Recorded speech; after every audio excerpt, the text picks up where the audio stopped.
President ഉൾപ്പെടെ മറ്റൊരു നിലപാട് സ്വീകരിച്ച സംസ്ഥാന ഇത്തരത്തിൽ വലിയ തരത്തിലൊരു ചർച്ചയായി നിൽക്കുകയാണല്ലോ. അപ്പോൾ ഈ അത്തരത്തിൽ ഈ നിയമനവുമായി ബന്ധപ്പെട്ട് തന്നെ അപ്പോൾ ഇത്തരം ബാക്ക്ഗ്രൗണ്ടുകളുള്ള അല്ലെങ്കിൽ BJP-യുമായി ബന്ധമുള്ള CPM-യുമായി ബന്ധമുള്ളവരെയൊക്കെ നിയമിക്കുന്നു, അത് ശരിയല്ല എന്ന് പറയുന്ന വലിയൊരു തരത്തിൽ ചർച്ചകൾ നടക്കുമ്പോഴാണ് ഇങ്ങനെയൊരു വാർത്ത പുറത്തു വരുന്നത്. അപ്പോൾ അതുകൊണ്ടാണൊരു സ്വാഭാവികമായ ചോദ്യം ഉയരുന്നത്.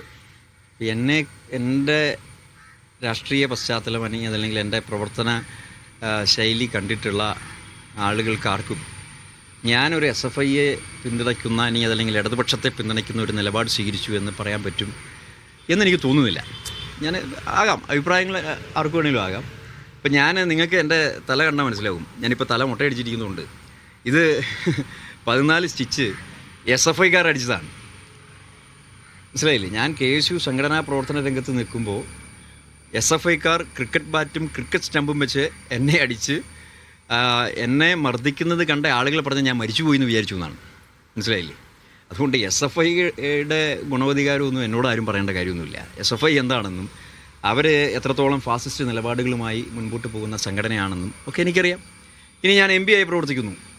ഞാൻ യൂത്ത് കോൺഗ്രസിൻ്റെ സംസ്ഥാന പ്രസിഡൻ്റായി 7 വർഷക്കാലം പ്രവർത്തിച്ച ആളാണ്. സംഘടനാ പ്രവർത്തകരുടെ വികാരം എന്ത് എന്നുള്ളതിനെക്കുറിച്ചൊക്കെ എനിക്ക് നന്നായിട്ടറിയാം. നിങ്ങൾ ഇപ്പോഴും ഗൂഗിൾ സെർച്ച് ചെയ്ത് നോക്കൂ. ഇന്ത്യ രാജ്യത്ത് ഏറ്റവും കൂടുതൽ കേസിൽ പ്രതിയായിട്ടുള്ള MP ആരാണ്? നിങ്ങൾ നോക്ക്.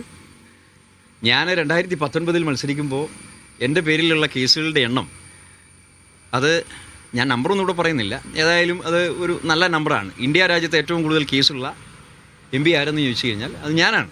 എന്തുകൊണ്ടുണ്ടായി? ഞാൻ സംഘടനാ പ്രവർത്തന രംഗത്ത് പ്രതിപക്ഷ പ്രവർത്തനങ്ങളുമായി മുൻപോട്ട് പോയതിൻ്റെ ഭാഗമായിട്ടുണ്ടായതാണ്. അതുകൊണ്ട് പ്രതിപക്ഷ പ്രവർത്തനങ്ങൾ, വിദ്യാർത്ഥി യുവജന സംഘടനാ പ്രവർത്തനം എങ്ങനെയാണ് എന്നുള്ളതിനെക്കുറിച്ച് എനിക്കറിയാം. ഞാൻ 56 ദിവസം ജയിലിൽ കിടന്നിട്ടുള്ള ആളാണ് KSUവിൻ്റെയും യൂത്ത് കോൺഗ്രസിൻ്റെയും കാലഘട്ടത്തിൽ. അപ്പോൾ അതുകൊണ്ട് ഈ ഒരു പശ്ചാത്തലത്തിലേക്ക് ഇത് കൊണ്ടുവരേണ്ടിയിരുന്നോ എന്നുള്ളത് ആ വിമർശനം ഉന്നയിച്ച ആളുകളാണ്.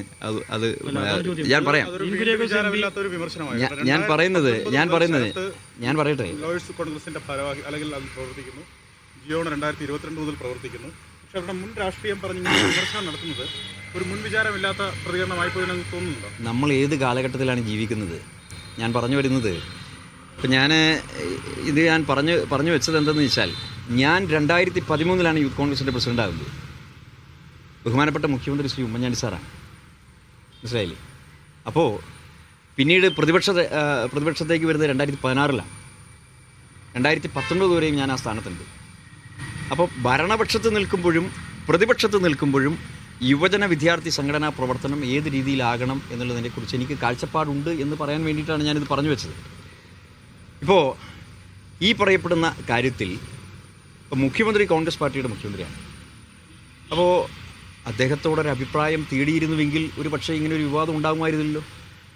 ഇതേ പൊസിഷനിൽ സംസ്ഥാന അധ്യക്ഷ പദവിയിൽ ഇരുന്ന ഒരാളെന്നുള്ള നിലയിൽ ഞാനായിരുന്നെങ്കിൽ ഇങ്ങനെ ആയിരിക്കുമായിരുന്നില്ല. അത്രയും ഞാൻ പറഞ്ഞു വയ്ക്കുന്നു. അതിനപ്പുറത്തേക്ക് പറയാൻ ഞാൻ ആളല്ല. ഓരോ ആളുകൾക്കും ഓരോ ശൈലിയുണ്ട്.